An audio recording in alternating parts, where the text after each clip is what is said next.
Հարավային կուտակումները, կիստաները և պոչուկի կիստայի մասնավորապես մասին է խոսքը կամ մեջքի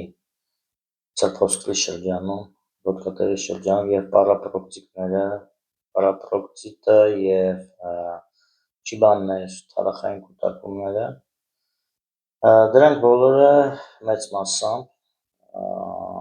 կապված են աղիների հիվանդությունների հետ, այսինքն մարսողական համակարգի խրոնիկ բորբոքումների հետ են կապված և դրանք շատ սխալ է միայն սիմպտոմատիկ բուժումով, սիմպտոմատիկ բուժում կիրառել։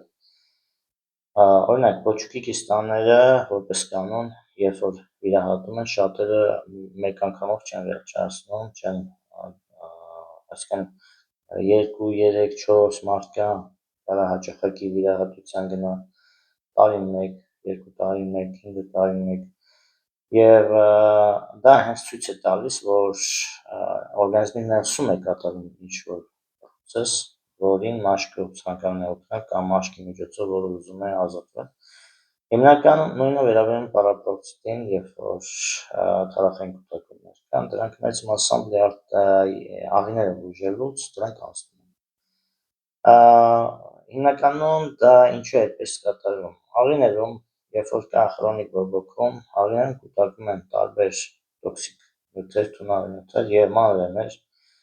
և քանի որ աղիների չի կարում օրգանիզմը դուրս հանել, օրգանիզմը այդպես կարող է կուտակել այդ շրջաններում և մաշկի միջոցով դուրս հանել դրանք։ Եվ շատ զարմանալի չէ, թե ինչու չի կարողանում ժամանակակից ալոպաթիկ բժշկությունը բժշկել դա, այսինքն վիրահատեցին, հեռացրեցին, սիմպտոմատիկ նորից բուժում է առաջարկում, որից հետո նորից կարող է դա կրկնվել և շատերի մոտ կրկնվում է, և այդ խնդիրը լուծելու համար մեծ մասամբ հենց մարսողական համակարգի խրոնիկ բորբոքումներն է պետք բժշկել և դրանք իրենք իրենցով ներծծվում են կամ դուրս են գալիս իրենք իրենցով և այլևս չի կրկնվում,